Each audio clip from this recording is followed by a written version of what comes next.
Night of the Living Dead, George A. Romero's ghoulish 1968 masterpiece, which gave the zombie genre a whole new appreciation among horror fans, of which has never died down since.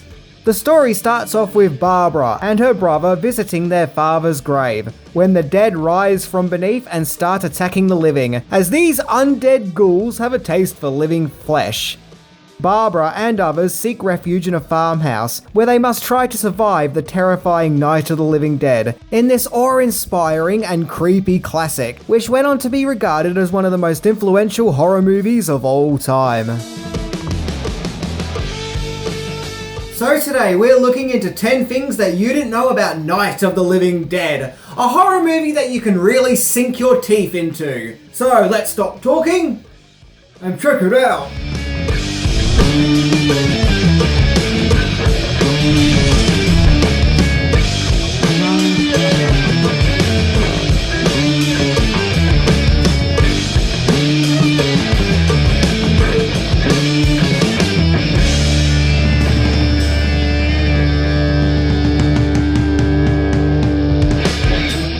They're coming to get you, Barbara.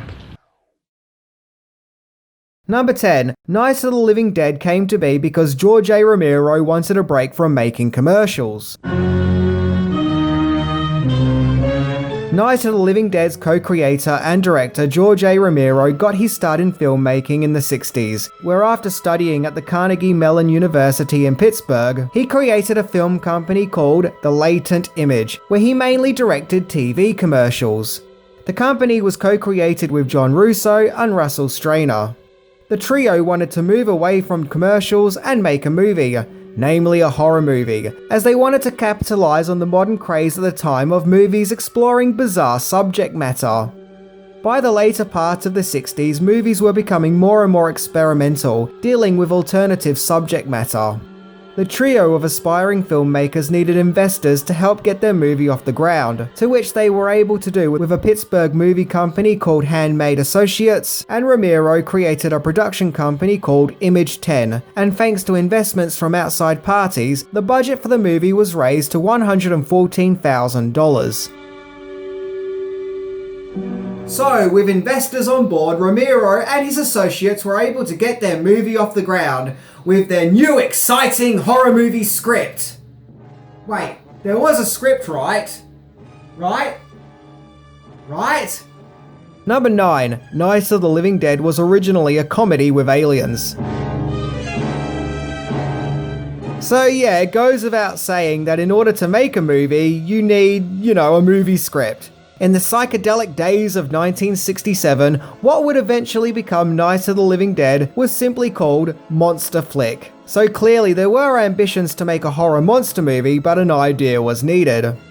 John Russo originally came up with an idea that was going to be more of a monster comedy movie about aliens who visit Earth and drive around in hot rods and befriend a group of teenagers, where all sorts of cosmic adventures take place. However, as ambitious and as groovy as this movie sounded, it was decided that this concept would be too expensive to film, given their limited budget. The aliens in the script also had a pet monster called the Mess. So it was probably going to be a really oddball, far out there movie, man. Number 8. Romero took inspiration from I Am Legend. So Russo then got to work on a new script, which once again focused on aliens. This time the story was about a boy who runs away from home, only to discover a heap of dead bodies on a meadow, but the bodies were there to be food for aliens. But the dead bodies would eventually become reanimated and feed on the flesh of the living. Now, Romero liked the idea of the dead coming back to life to feed on the living, of whom he referred to as ghouls. Romero then took that concept and also took inspiration from the Richard Matheson novel I Am Legend, which is about a post-apocalyptic world in which one man is left after everyone succumbs to a plague and has turned into vampires. Romero felt that I Am Legend picks up after the apocalypse has taken place, so Romero wanted to show the start of the apocalypse and to not use vampires but instead undead flesh eaters, aka zombies. Oh, and the alien angle was scrapped. I Am Legend's author Richard Matheson commented on the social similarities between Night of the Living Dead and I Am Legend, and said that he felt Night of the Living Dead was, quote, cornball, but he also added that Romero was a nice guy, so no ill feelings. And just like that, this movie that had the title Monster Flick was now called Night of the Flesh Eaters. It's interesting because what causes the zombie plague in Night of the Living Dead often gets theorized, but going by the early script, it was aliens. Number 7, zombies on the cheap. So given that Night of the Living Dead had a small budget, certain money-making cuts had to be made, such as the movie being filmed in black and white. But I kind of like that, and it gives the movie a certain vibe and atmosphere, very much in the same way Alfred Hitchcock's Psycho does. Most of the film was shot near Evans City, Pennsylvania. The blood that was used was either chocolate syrup or red ink, depending on the scene and how the effect would look. For scenes where we see the zombies chowing down, well, the extras were mainly chewing on ham that the production required from a local butcher. And in some instances, the on-screen zombies were even eating the crew's leftover lunch, which consisted of burgers and meatballs, only they were smothered in chocolate syrup. Ew, yeah, well, you know, we can only hope that it didn't taste as bad as it sounds. In addition to that, in Night of the Living Dead, the word zombie is actually never used. Number 6, filming. It goes without saying that Night of the Living Dead was George A. Romero's first directorial movie. He shot it on 35mm camera, and didn't have more high-tech means of filming that other big-budget Hollywood movies would have had at the time, which gives Night of the Living Dead something of a guerrilla style of filmmaking. But many believe this actually enhances the movie, and almost gives it a documentary style, which actually makes this movie about the dead rising from the grave feel more realistic and grounds its reality, which adds to the terror of the movie. The zombies themselves were actually wearing second-hand clothes that were brought from a local Goodwill. To film scenes involving zombies on fire, both John Russo and actor Bill Hinzman agreed to be set on fire, and thankfully nothing happened and it all went according to plan. However, the same can't be said about crew member Gary Strainer, when he accidentally set himself on fire while trying to add more gasoline in a scene where a chair was meant to be set on fire. But once again, thankfully he wasn't seriously hurt. Number 5, Night of the Improvising. There was apparently a lot of improvising taking place with the cast while filming Night of the Living Dead. There are even some claims that there wasn't even a working script on the set, so they were just playing it by ear while filming. However, there was no more input from the cast than there was with the heroic Ben character played by actor Dwayne Jones, whom at the time was an unknown stage actor. The character Ben was originally written as a Caucasian, and was described as being a rough, tough, crude truck driver, as well as having a general angry demeanour. However, Jones brought a lot of himself to the part, making him more of a calm, collective gentleman. So for better, Jones made the part more of a likeable and relatable character, in which the character's demise at the end of the movie gives you even more of a gut punch. Then there was Judith O'Dea as Barbara, who at the time mainly starred in commercials. She was 23 at the time of filming and trying to break into movies. She also did all of her own stunts in Night of the Living Dead, but she also claimed that making the movie was a positive experience. She also said that she had no idea that Night of the Living Dead would have the huge cultural impact that it would go on to leave. Number 4, Fight for an Uncut Version. So with filming complete, the lengthy editing process had to take place, and in addition to that, Romero and the rest of the crew had to find a distributor. However, no major studio wanted to touch Night of the Living Dead, as it was seen as being too damn violent and gruesome. Both Columbia Pictures and American International Pictures were approached, but both rejected.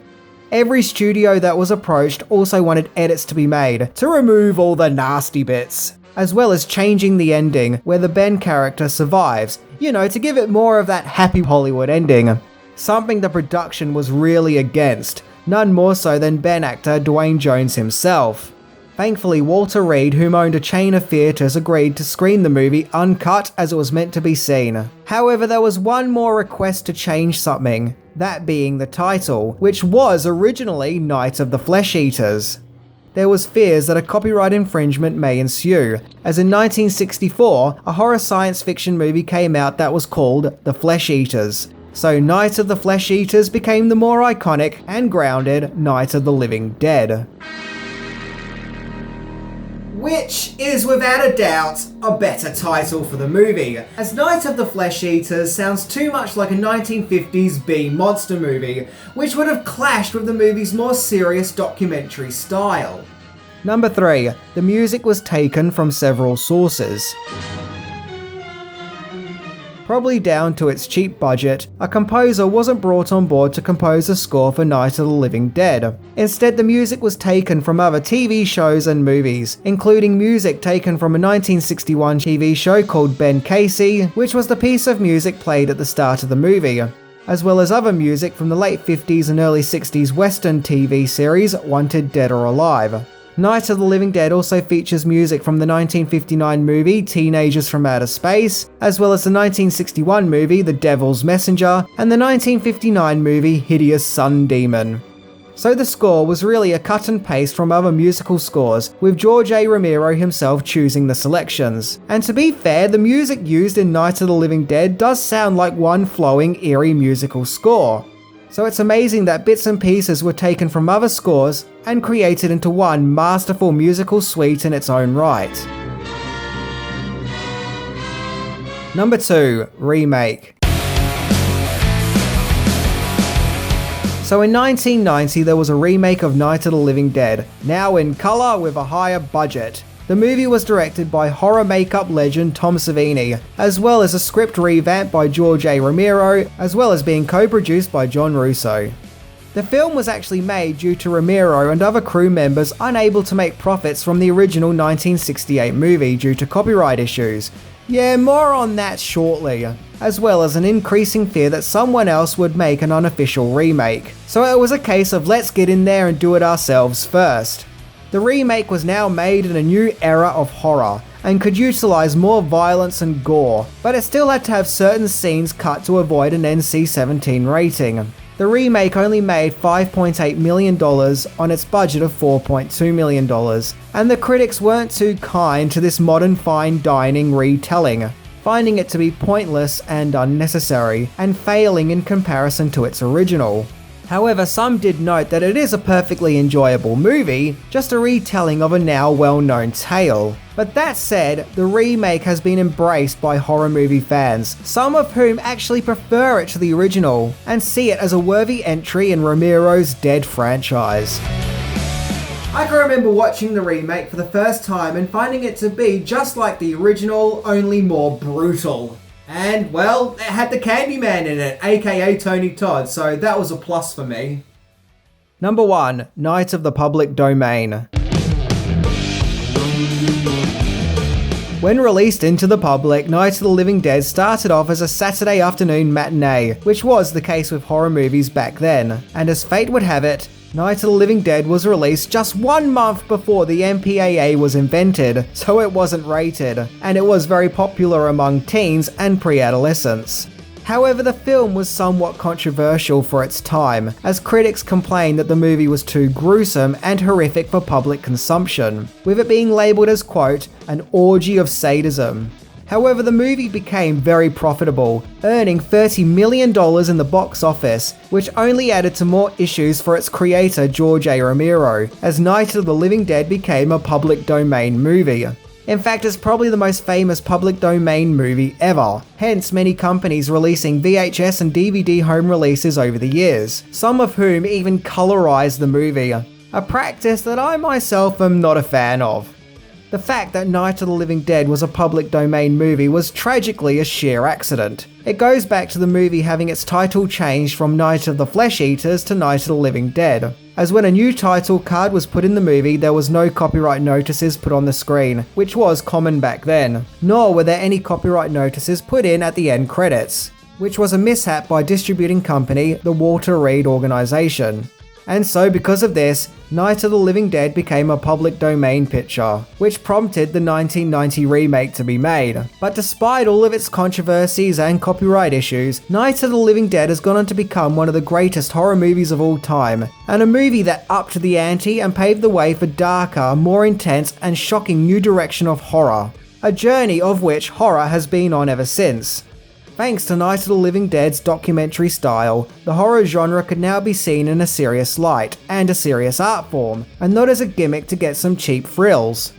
Because of how innovative this movie is, it's still widely as celebrated now as it was back in 1968.